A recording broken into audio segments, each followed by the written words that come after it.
Guys, good morning! Nandito kami ulit sa dagat. Today is Saturday morning. Ayan guys, nandito kami at mag-almusal ulit dito sa hideout namin every weekend. Friday and Saturday guys, nandito kami sa Galali Seaside. At kasama ko ang mga magagandang dilag dito sa Bahrain. Ayan si Inday Gino. Si hi!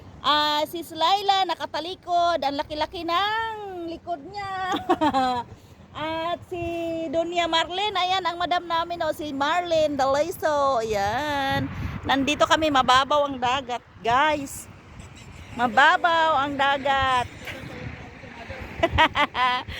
Mababaw ang dagat, guys. Pataas na siya, parang medyo pabalik na sa ano.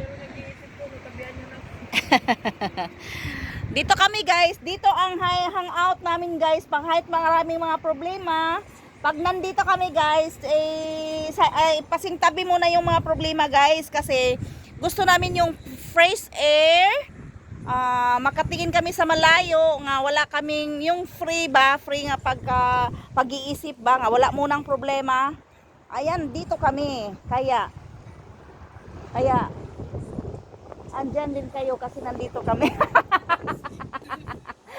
Nandoon sila, nandyan kayo, kaya nandito kami sa Bahrain. Kung saan-saan man kayong lupalop ng mundo, nandito kami.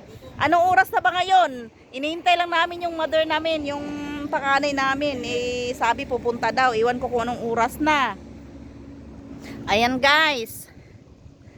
Tunghayan na lang ninyo ang kagandahan ng dagat. Ang alimasag naglangoy-langoy, maliit lang siya. Ayan ang alimasag, naglangoy-langoy na ang limasag guys.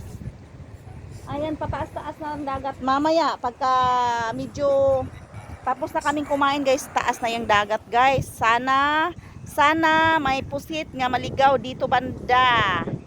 Ganun lang yan guys. Parang pusit yata yung doon, Parang pusit yata yun. Pusit or ano, kung gagalaw yan, kung gumagapang yan, pusit yan. At doon, tinitignan ko lang. Kung mawawala yan dyan, ay pusit yan. Pero kung hindi yan mawawala sa, ano niya, sa pwesto niya, ano yan, lumot yan. Ganun lang ang buhay dito sa OFW guys. OFW life. Pag umaga, sa Friday at saka Saturday guys, nandito kami sa dagat. Para at least lang naman, ma-fresh ang utak namin, nga puro lang problema ang ang iniisip guys. Nakabuntot ang problema namin, pero at least guys, nandito kami sa dagat. At least nandito kami sa dagat guys. Free ang iniisip namin. Pero minsan guys, hindi namin maiwasan na nakabuntot pa rin na ang problema guys. Kaya sabi ng kaibigan ko guys, ang utang ang nagpapatatag sa amin dito sa Bahrain. OFW. Ay, Ginoo ko. Ayan, nag-prepare na sila sa ano namin, sa kainan namin guys. Kaya naghahanap-hanap kami, naghahunting-hunting kasi ako ng pusit guys. Baka may pusit nga maligaw. Para mayroon na naman kaming makain kasi kahapon kinain na namin yung huli namin nung nakaraang Sabado. Kaya sana today makakuha kami kahit 3 piraso lang naman ang ibibigay sa niharing dagat sa amin para pang-ulam namin next week. Ganun lang kasimple guys. Libreng ulam dito sa tabing dagat, basta masipag ka lang, may libreng ulam ka na. Pero kung tamad ka, patingin-tingin ka, wala kang ginawa, wala rin nga ka. Kaya kung gusto mong kumain ng libre, magsipag-sipag tayo. Di ba? Ayan, ang tagaluto namin, si Slayla, handang-handa yan sa lahat ng oras na magluto. Ayan guys, hindi sa lahat ng oras pala guys. Handang-handa yan every week na magluto. Kasi may mga trabaho din kaming inaatupag guys. Mga bisi-bisihan din kami guys pagdating sa bahay. Pag nandito lang kami sa dagat, it's free lang kami. Pero pagdating sa bahay, hindi na kami free. Kasi siyempre, nagtatrabaho rin kami para magkaroon din kami ng sweldo.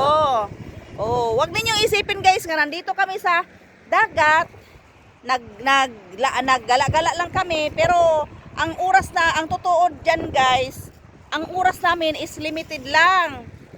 Nandito lang kami sa dagat ng 1.5 oras, pinakamatagal na yan. Pagkatapos niyan, uuwi na kami at magdaro-daro na kami sa bahay ng amo namin. Kasi syempre, katulong kami dito. O, ganyan lang ang buhay guys. Ganyan lang ang buhay. Kaya, hinihintay namin, magkakape na daw kami, sabi ni Madam Marlene. O, magkakape na daw. Magkakape, medyo lumaki na yung dagat. O, tumaas. Medyo tumaas na yung dagat. Fake news pala yung patay na si Chris Aquino? Fake news pala yun? Yung sabi nga namatay si Chris Aquino? Doon ako sa may ano. Doon ako sa may ano. Doon sa may pwesto ko pa, Daanday. Ang lakas-lakas pa nga. Ikaw mo na. Bakit ang alikabok? Ayan o, saan galing yan? Hala. Ayun o, yun doon. Bismillahirrahmanirrahim. Tapos pag ano ko dito, nabali yung... It's Saturday! Ayan si Laila o. Yes, Yan ang tagaluto namin guys. Hello guys! Yan ang tagaluto. Good morning! Makakape ka ba? Ayan. It's Monday! Ito malapit na rating si Madam Marlene para mahawaan tayo sa grasya niya. Grabe naman! Ang lakas At yan si Inday Jean guys. Ayan. Paghati-hatian na lang natin yung tubig na maliit lang. Nagtawag sa kami ni Sis Laila. Tapos na kayo? Dito yan? Oo, napos yan sa baril. Doon sa... Ang araw guys, medyo Ano yan? oo, Lord. Dito yun? Ano yun? Ano yan? Sino yan? Ayan, malakas ang loob na mag-pusta. Bakit? Bakit? Relax din pag may time. Ayan. Thank you so much guys for watching today's Saturday morning. Bye-bye! Siya ng gawa niya. Oh, nakita ko